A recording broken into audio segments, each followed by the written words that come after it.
নমস্কাৰ, মই বিক্ৰম। মোৰ চেনেলৰ অন্য এটা ভিডিঅ'লৈ আপোনালোকক স্বাগতম জনাইছোঁ।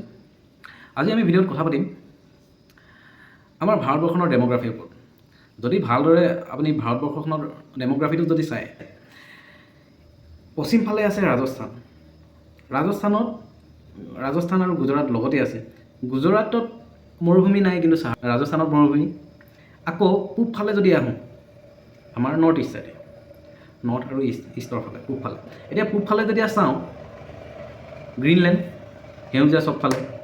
আকৌ ওপৰফালে যেতিয়া যাওঁ, নৰ্থৰ ফালে যেতিয়া যাওঁ, তাত দেখোঁ যে আমি পাহাৰ পৰ্বত ঠাণ্ডা, আৰু তলৰফালে যেতিয়া আহোঁ গৰম। আকৌ এটুকুৰা জেগা আছে মেঘালয়, তাত অনবৰতে বৰষুণ হৈ থাকে, মেঘৰ আলয়, খুব বৰষুণ। এতিয়া গোটেই বস্তুখিনি, এইবোৰ যে ঘটনাবোৰ বা এইবিলাক যে হৈছে, কেনেকৈ হ'ল, কি কাৰণে হ'ল, তাৰ বিষয়ে আজি আমি এই ভিডিঅ'টোত আলোচনা কৰিম। আৰু ময়ো যিমান পাৰোঁ বুজাবলৈ বা ইনফৰ্মেশ্যন দিব পাৰোঁ চেষ্টা কৰিম। তো তেনেহ'লে ব'লক ভিডিঅ'টো আৰম্ভ কৰোঁ। চাওক, ভিডিঅ'টো আৰম্ভ কৰাৰ আগত আমি হিষ্ট্ৰী অলপ জানিব লাগিব। কিমান বছৰ আগতে, কিমান নিযুত বছৰ আগতে পৃথিৱীখনত যিমানবিলাক মহাদেশ আছে, এতিয়া আমাৰ 7খন মহাদেশ আছে, সেই 7খন মহাদেশ একেলগে এটুকুৰা মাটি আছিল, আৰু ডাঙৰ একদম মহাদেশ নিচিনা এটুকুৰা মাটি। আৰু তাৰ চাৰিওফালে গোটেই পানীখিনি একলগ হৈ আছিল। যিমানবিলাক দেশ আছিল চব একেলগত আছিল। এই মাটিটুকুৰা আছিল পেনজিয়া। তেতিয়া নাম দিছিল পেনজিয়া, মানে তেতিয়া নাম দিয়া নাছিল, পাছত যেতিয়া আমাৰ চাইণ্টিষ্টবিলাকে উদ্ভাৱন কৰিলে যে সেইটো নাম আছিল পেনজিয়া। আৰু পানীখিনিৰ নাম দিছে পান্থালাছা। ঠিক আছে। এতিয়া লাহে লাহে আপুনি যদি চায়, মাটি এটুকুৰা যেতিয়া একেলগ কৰি থয়, লাহে লাহে সেইটুকুৰা ফাট মেলিব ধৰে। সেই পেনজিয়াটুকুৰা লাহে লাহে ফাট মেলি তাত এতিয়া মাজেদি পানী বৈ যাব ধৰিলে। আৰু সেই এতিয়া বস্তুটো সৰুৰ কাৰণে এনেকুৱা লাগিছে, ডাঙৰ যদি ভাষ্ট লেভেলত চায়, সেইখন এখন সাগৰ। তো সেই সাগৰখনক নাম দিলে তেথী সাগৰ, যোনটো এতিয়া মেডিটেৰিয়ান চি, ভূমধ্য সাগৰ বুলি কয় নেকি অসমীয়া, মেডিটেৰিয়ান চি। আৰু এতিয়া যিহেতু মাটিটুকুৰা দুভাগ হৈ গ'ল, এটুকুৰা হৈ গ'ল গণ্ডৱানা, আৰু তলৰফালে আহি গ'ল লৰিচিয়া। কথাটো এনেকুৱা, মাটিটুকুৰা এতিয়া দুভাগ হৈ গ'ল। এতিয়া দুভাগটো এনেকুৱা হ'ল, ওপৰফালে এটুকুৰা গ'ল, তলৰফালে এটুকুৰা গ'ল, মানে পৃথিৱীখনটো গোল, এনেকৈ গোল দেখিনে, ওপৰফালে এটুকুৰা, তলৰফালে এটুকুৰা আহি গ'ল, হৈ গ'ল। এতিয়া ওপৰফালে যোৱা টুকুৰা নাম দিলে গণ্ডৱানা, তলৰ টুকুৰা নাম দিলে লৰেচিয়া। এতিয়া কি হ'ল, তলৰফালে যদি আমি চাই, এতিয়া চাউথ আমেৰিকা তলৰফালে আছে, এণ্টাৰ্কটিকা তলৰ যোনটো চেণ্টাৰ, এইটো পৃথিৱীখন যদি গোল হয়, এই তলৰফালে আছে এণ্টাৰ্কটিকা। তাৰপিছত আফ্ৰিকা তলৰফালে আছে, অষ্ট্ৰেলিয়া তলৰফালে আছে, আমাৰ ভাৰতখনো সেই তলত আছিলে। ঠিক আছে। সেই তলৰ যোনটো লৰেচিয়া তাৰ পাৰ্ট আছিল, আৰু ওপৰফালে এয়া এছিয়া মহাদেশৰ যোনটো পাৰ্ট, তাৰপিছত এইফালে আমেৰিকা, ইউৰোপ, চব একেখিনি মাটি আছিল। আৰু সেইটুকুৰা ওপৰ চাইডে যোৱাটুকুৰা গণ্ডৱানাটুকুৰা আছিল। লাহে লাহে কি হ'ল, আমাৰ পৃথিৱীখনৰ মাটি মানে টেকটনিক প্লেট বুলি গম পায় ন, যে ইটো সিটো লৰচৰ কৰি থাকে, যাৰ কাৰণে ভূমিকম্প হয়। ইয়াৰ কাৰণে এক্সট্ৰাকৈ মই ভিডিঅ' আমি ভালদৰে বুজিম বাৰু। তথাপি ইয়াৰ এটা মনত থাকক যে টেকটনিক প্লেটবিলাক কি হৈ থাকে, মুভ হৈ থাকে। এতিয়া কি হ'ল, ইয়াতকৈ বেছি, চবতচে বেছি এতিয়া আমাৰ ভাৰতৰ টুকুৰা, মানে আমাৰ যোনটুকুৰা ইণ্ডিয়ান প্লেটখন আছিলে, ইণ্ডিয়ান ইউৰেছিয়ান প্লেট বুলি কয়, সেই প্লেটটুকুৰা লাহে লাহে ওপৰফালে মুভ কৰিব ল'লে। এনেকুৱা হ'ল, তলত থকা মাটিটুকুৰা তাতো আৰু লাহে লাহে ফাট মেলিব ধৰিলে, ওপৰত থকা মাটিটুকুৰা তাতো লাহে লাহে ফাট মেলিব ধৰিলে। এতিয়া তলৰ টুকুৰা আপোনালোকে ইমাজিন কৰক, এতিয়া তলৰ এনেকৈ ফাট মেলি এটুকুৰা আমাৰ ইণ্ডিয়াৰ এটুকুৰা, এই তলৰ টুকুৰা যোনটুকুৰা আমাৰ এনেকৈ গৈ কিনে এনেকৈ কুনিয়াকৈ আছে যে, সেইটুকুৰা লাহেকৈ ফাট মেলিব ধৰিলে। ফাট মেলি কি হ'ল, সেইটুকুৰা এনেকৈ ওপৰলৈ মুভ কৰিছে, আৰু ইটোও লাহে লাহে এনেকৈ চব ফাট মেলি লাহেকৈ কি হ'ল, এইটুকুৰা গৈ কিনে একদম আমাৰ যোনটো ওপৰৰ এছিয়াৰ পাৰ্ট আছিলে, তাত গৈ খুন্দা মাৰি দিলে।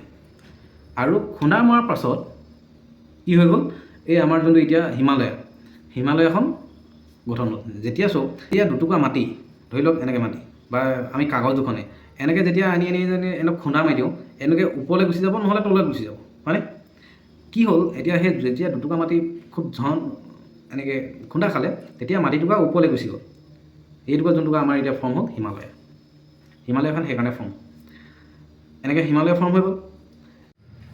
সেইকাৰণে ভাৰতৰ আপাৰ ছাইডে বা নৰ্থ আৰু এইফালে নৰ্থ ইষ্টৰ ছাইডে অৰুণাচল প্ৰদেশ, ছিকিম, তাৰপিছত হিমাচল প্ৰদেশ, এইফালে নৰ্থ একদম লেহ, কাশ্মীৰ, এইফালে কি হ'ল, পাহাৰ হ'ল, যোনটো হিমালয়া ৰেঞ্জৰ তাৰ পাৰ্ট হৈ গ'ল, বুজিলে?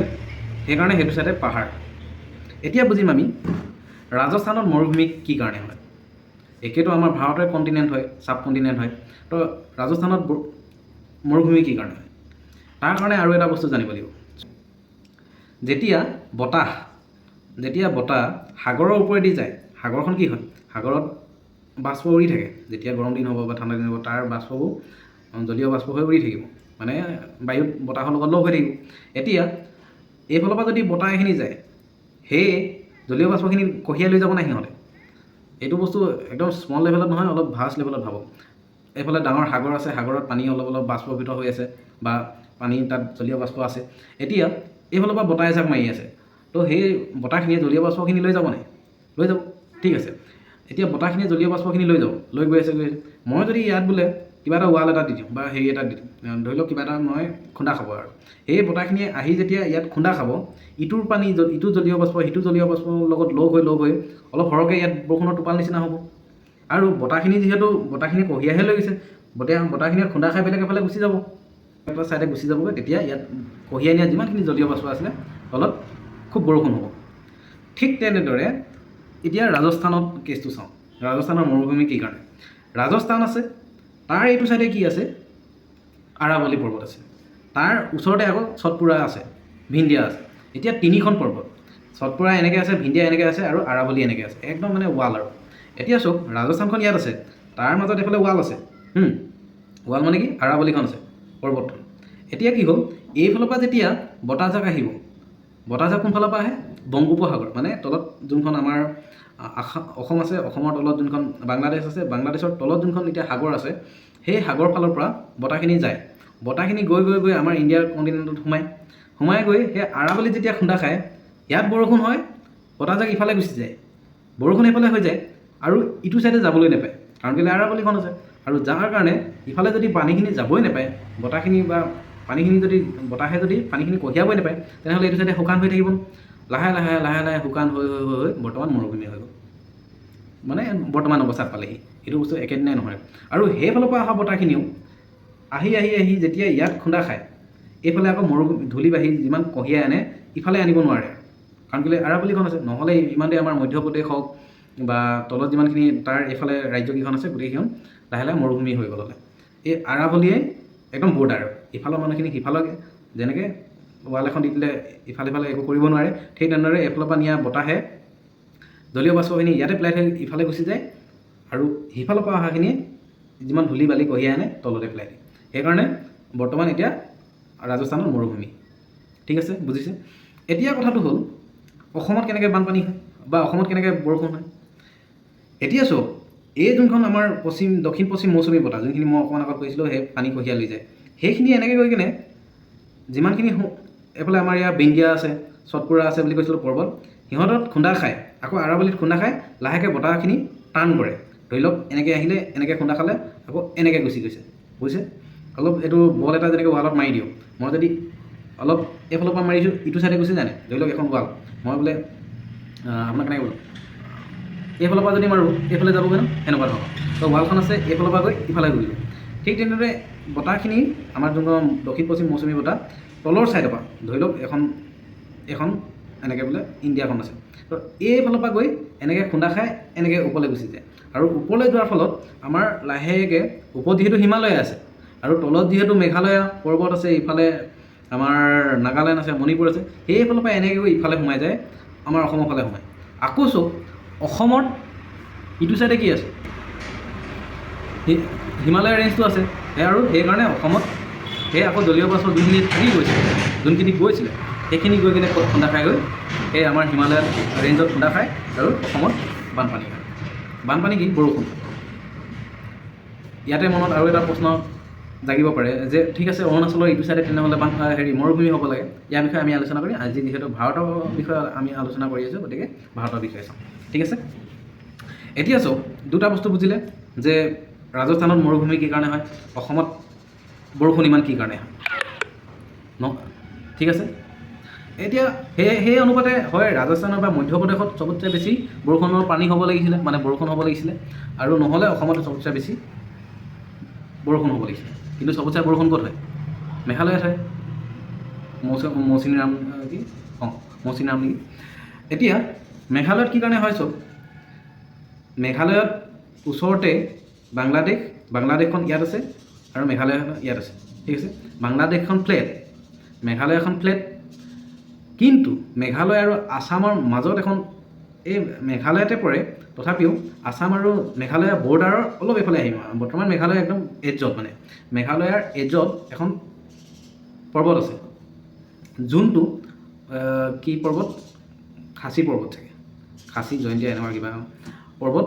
সেই পৰ্বতখনত যেতিয়া এইফালৰ পৰা, এতিয়াতো মই অকল এটা কথা কৈছিলোঁ দক্ষিণ পশ্চিম মৌচুমী বতাহ, কিন্তু মেঘালয়ত চব ফালৰ পৰা বতাহটো পাই যায়, আৰু সেই বতাহে যেতিয়া সাগৰৰ জলীয় বাষ্পখিনি কঢ়িয়াই আনে, যিহেতু অসমৰ বৰ্ডাৰৰ এইফালে ধৰি লওক মেঘালয়ৰ বৰ্ডাৰতে, আৰু মেঘালয়ৰ বৰ্ডাৰৰ তাত এখন যিহেতু পাহাৰ আছে, আৰু পাহাৰখনত গৈ যেতিয়া খুন্দা খায়, সেই তাত বানপানী বেছি, বৰষুণ বেছি হয়, সেইকাৰণে মেঘালয়ত বৰষুণ বেছি হয়।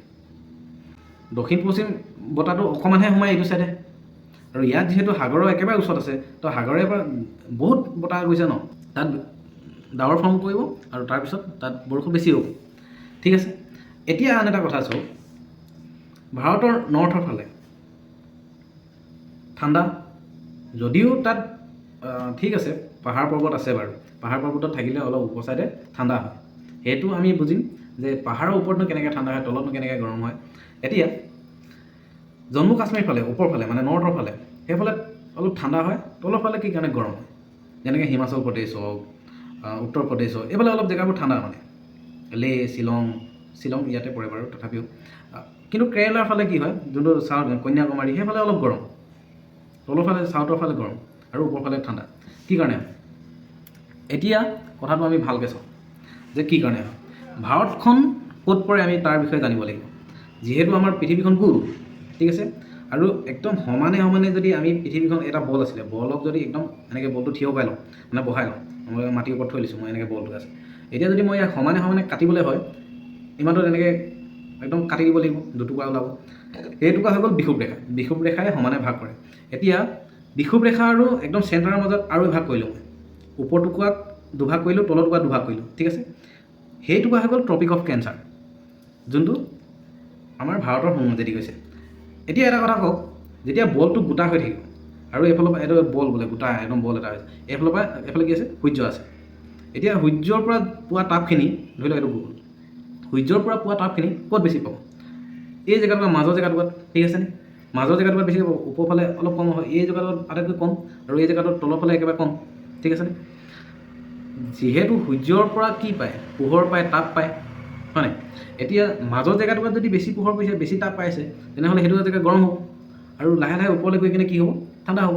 এতিয়া আমাৰ ভাৰতখনৰ তলৰ ফালে কি আছে, কেৰেলা আছে, আৰু ওপৰ ফালে কি আছে, জম্মু কাশ্মীৰ আছে। তো ওপৰ ফালে কি হয়, ঠাণ্ডা হয়, তলৰ ফালে গৰম হয়। এতিয়া কথাটো হ'ল, এই মাজৰ লাইনত